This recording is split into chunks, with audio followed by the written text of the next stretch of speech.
La princesa mapuche Milahue era estéril y eso la convirtió en la vergüenza de su familia. Nadie la quería hasta que 3 niños huérfanos la llamaron mamá, los hijos de su peor enemigo. En las tierras ancestrales de la Araucanía, en el año 1875 vivía Milahue Calbuyanca, princesa de uno de los linajes más nobles del pueblo mapuche. A los 28 años era una mujer de belleza serena, con ojos como la obsidiana pulida y manos que conocían el arte de la sanación. Pero nada de eso importaba, porque Milahue no podía tener hijos. 6 años de matrimonio con el guerrero Calfucura habían pasado sin fruto. 6 años de miradas compasivas que se convertían en desprecio. 6 años de susurros que se volvían acusaciones. Una mujer sin hijos no es mujer, decía su suegra mientras preparaba el desayuno, sin molestarse en bajar la voz. Es solo una boca más que alimentar. Milahue apretaba los dientes y seguía moliendo el trigo. Había aprendido a soportar las palabras como quien soporta la lluvia fría. Su esposo Calfucura había sido paciente al principio. Después se volvió distante.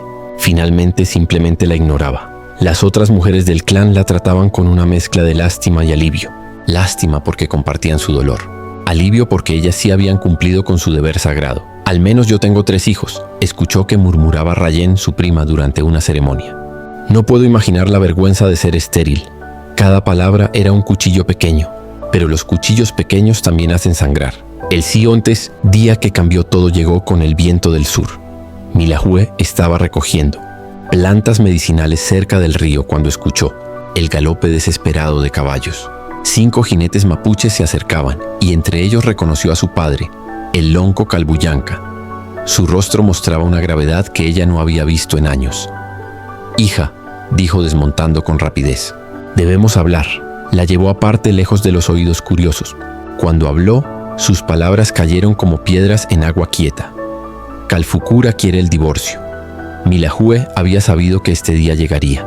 Aún así, sentir las palabras en voz alta le quitó el aliento. «¿Cuándo?», preguntó con voz apenas audible. «Mañana».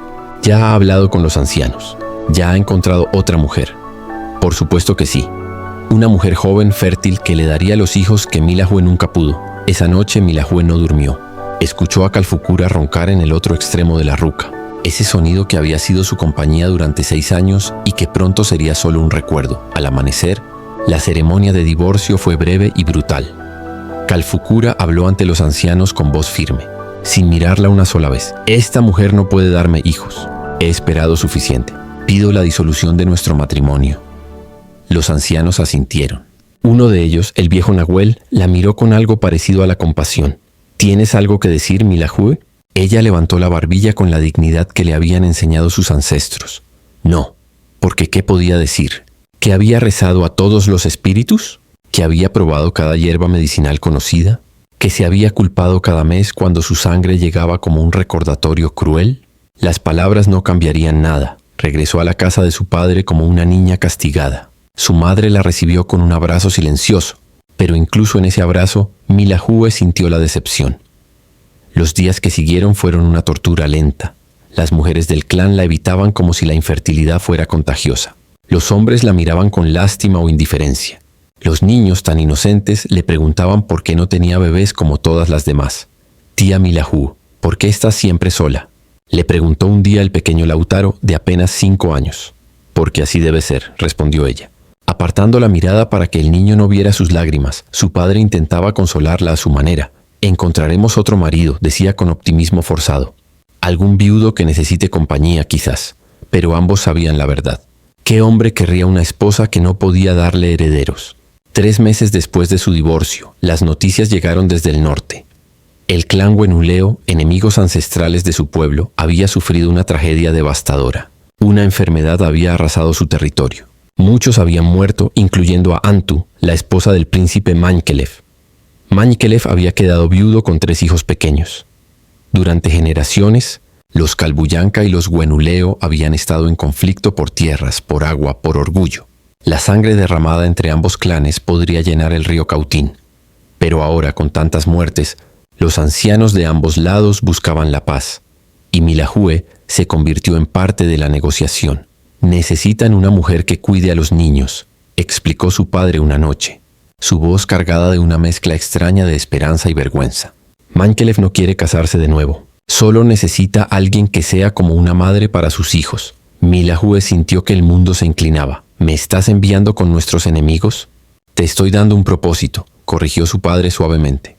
Los niños necesitan cuidados. Tú necesitas sentirte útil. Las palabras dolieron precisamente porque eran ciertas. Una semana después, Milahue cabalgaba hacia el territorio wenuleo con una pequeña escolta. Llevaba solo lo esencial: sus plantas medicinales, sus mantas y un corazón lleno de miedo y esperanza a partes iguales. El asentamiento wenuleo era más grande de lo que esperaba. Las rucas se extendían por el valle como hongos después de la lluvia. Pero había una tristeza palpable en el aire. Demasiadas ausencias. Demasiadas tumbas frescas. Mankelev salió a recibirla. Era más joven de lo que imaginaba, quizás 32 años. Alto, con hombros anchos que habían llevado demasiado peso recientemente. Su rostro estaba marcado por el dolor, con líneas profundas alrededor de ojos que habían visto morir a su esposa. Cuando la miró, no había calidez en su mirada, solo evaluación fría. Así que envían a la mujer estéril, dijo sin preámbulo. Supongo que para ellos es conveniente. Las palabras fueron como una bofetada. Milahue se irguió, negándose a mostrar cuánto dolían. Vine a ayudar con tus hijos. Si no me quieres aquí, puedo irme ahora. Algo cambió en la expresión de Mankelev. No era respeto exactamente, pero quizás reconocimiento de que ella tenía orgullo. Mis hijos están dentro, dijo finalmente. Te están esperando. Los 3 niños estaban sentados en el suelo de la ruca, tan quietos que parecían estatuas. La mayor era una niña de 8 años llamada Kalfi, con ojos enormes que habían visto demasiado. El del medio era Pangi, un niño de 6 años que se aferraba a su hermana. Y la más pequeña era Rayen, apenas 3 años, que miraba a Milahue con confusión. ¿Eres nuestra nueva mamá?, preguntó Rayen con voz diminuta. Milahue sintió que su corazón se rompía y se reparaba al mismo tiempo. Se arrodilló frente a ellos poniéndose a su altura. Soy Milahue. Y si ustedes me permiten, me gustaría cuidarlos. Kalfu, la mayor, estudió su rostro con intensidad de adulto. Mamá decía que los Kalbuyanka eran malos, dijo con voz plana. Tu mamá probablemente tenía razón, respondió Milahue con honestidad. Nuestras familias han hecho cosas terribles las unas a las otras, pero yo no vine aquí a hacer daño. Vine porque ustedes necesitan ayuda. Pangi, el niño de 6 años, habló por primera vez. ¿Te vas a ir también como mamá? La pregunta partió algo dentro de Milahue. No, prometió, aunque no tenía derecho a hacer tal promesa. No me voy a ir. Los primeros días fueron los más difíciles de su vida. Los niños la probaban constantemente. Kalfu era hostil, cuestionando cada decisión. Pangi era retraído, apenas hablaba. Solo la pequeña Rayen parecía aceptarla. Quizás porque a los 3 años apenas recordaba a su madre biológica. Las mujeres del clan wenuleo la trataban con frialdad apenas disimulada. La estéril de los Kalbuyanka, susurraban cuando pasaba. Viniendo aquí a pretender ser madre. Al menos es útil, respondía otra. Aunque nunca será una verdadera madre. Milahue apretaba los dientes y seguía adelante. Cocinaba para los niños, recordando los platos que su propia madre le había enseñado. Cosía su ropa cuando se rasgaba. Les contaba historias antes de dormir. Historias de héroes mapuches y espíritus del bosque. Lentamente, muy lentamente, algo comenzó a cambiar. Pangi empezó a buscarla cuando tenía pesadillas. Rayen comenzó a llamarla Mamá Milahue, naturalmente, sin que nadie se lo enseñara. Incluso Kalfu, la más resistente, empezó a suavizarse. ¿Por qué nos ayudas?, le preguntó Kalfu una noche mientras Milahue le trenzaba el cabello. Nuestras familias son enemigas. Milahue consideró mentir, darle una respuesta simple. Pero estos niños merecían la verdad. Porque durante mucho tiempo la gente me dijo que no valía nada sin hijos propios, admitió. Y tal vez tenían razón en algo, necesitaba ser madre. Solo que no de la manera que ellos pensaban. Kalfu procesó esto en silencio. Luego, con voz pequeña, dijo, yo también necesitaba una mamá. Fue el momento en que Milahue supo que se quedaría para siempre. Pero Mankelev era diferente. El príncipe viudo mantenía distancia. Era cortés pero frío. Proporcionaba lo necesario para los niños, pero no participaba en su cuidado diario. Por las noches, Milahue lo escuchaba pasearse fuera de su ruca, incapaz de dormir, atrapado en su propio duelo. Una noche, después de 2 meses, Milahue encontró a Pangi llorando en la oscuridad. ¿Qué pasa, mi niño?, preguntó suavemente. Papá dice que mamá se fue porque estábamos enfermos, sollozó. Dais que fue culpa nuestra. Milahue sintió una furia que no había sentido en años. Encontró a Mankelev junto al río, mirando las aguas negras bajo la luna. ¿Cómo te atreves?, le enfrentó, su voz temblando de ira. ¿Cómo te atreves a decirle a ese niño que la muerte de su madre fue su culpa? Mengelev se volvió bruscamente, sorprendido por su ataque. No entiendes. Entiendo perfectamente, lo interrumpió. Estás tan perdido en tu dolor que estás lastimando a tus propios hijos. Ellos necesitan un padre, no un fantasma. Yo no pedí esto, rugió Mengelev. No pedí perder a mi esposa. No pedí que una extraña viniera a ocupar su lugar. Y yo no pedí ser estéril, contraatacó Milahue. No pedí ser rechazada por mi marido y mi clan. No pedí ser enviada aquí como si fuera una solución conveniente para un problema. Se miraron en la oscuridad, dos personas rotas por circunstancias que no podían controlar. Pero aquí estamos, continuó Milahue, su voz suavizándose. Y esos niños ahí dentro necesitan que ambos seamos más fuertes que nuestro dolor. Mengelev cerró los ojos. Y cuando los abrió, había lágrimas. No sé cómo ser padre sin ella. Entonces aprende, dijo Milahue simplemente. Igual que yo estoy aprendiendo a ser madre. Algo cambió esa noche. Mengelev comenzó a aparecer en las comidas. Empezó a preguntar sobre el Día de los Niños. Lentamente volvió a participar en sus vidas. Y mientras lo hacía, comenzó a ver a Milahue de verdad. Veía cómo Kalfu se reía por primera vez en meses cuando Milahue le enseñaba a hacer medicina. Veía cómo Pangi corría hacia ella cada tarde, seguro de que habría brazos abiertos esperándolo. Veía cómo la pequeña Rayen se dormía en su regazo completamente confiada. Tú les diste algo que yo no podía, le dijo una tarde mientras observaban a los niños jugar. Les diste esperanza de que la vida podía ser buena otra vez. Milahue sintió calor en su pecho. Ellos me dieron algo también. Me dieron un propósito. Los meses pasaron convirtiéndose en un año. Milahue se integró completamente en el clan Wenuleo. Las mujeres que antes la rechazaban ahora buscaban su consejo sobre plantas medicinales. Los ancianos la saludaban con respeto. Los niños del clan jugaban con Kalfu, Pangi y Rayen. Y todos llamaban a Milahue cuando se lastimaban. Mamá Milahue puede curar cualquier cosa, decían los niños del clan con admiración, pero lo más importante era la transformación en su propia familia. Kalfu había florecido, convirtiéndose en una niña segura que hacía preguntas sobre todo. Pangui había recuperado su risa, ese sonido precioso que había estado ausente tanto tiempo. Rayen crecía saludable y feliz, sin el peso del trauma que marcaba a sus hermanos mayores. Y Mengelev la miraba de manera diferente ahora. Una noche, después de acostar a los niños, él se acercó a donde ella estaba preparando medicina. Milahue, comenzó, su voz insegura de una manera que nunca había sido. Necesito decirte algo. Ella levantó la vista, sorprendida por su tono. Cuando llegaste aquí, te vi como una obligación, una solución conveniente para un problema. Las palabras dolieron, aunque eran ciertas. Pero ahora, continuó, te veo como la salvación de mi familia. No solo de mis hijos, sino mía también.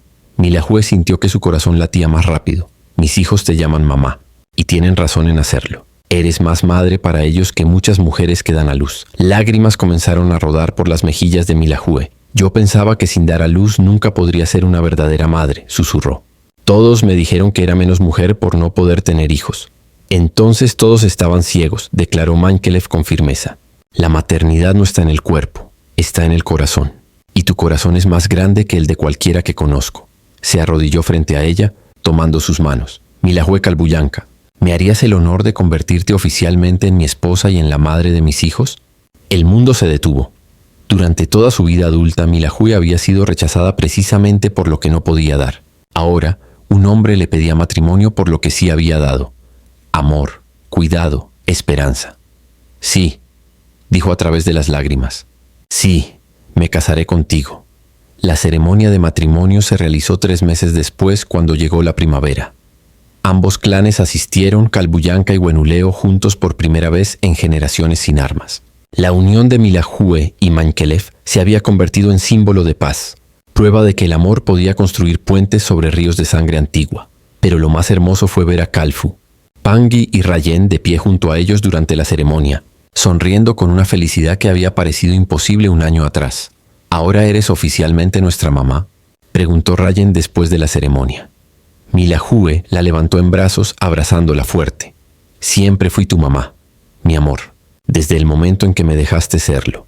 5 años después, Milahue se sentaba frente a su ruca, observando a sus hijos jugar. Kalfu, ahora de 13 años, enseñaba medicina a las niñas más jóvenes del clan.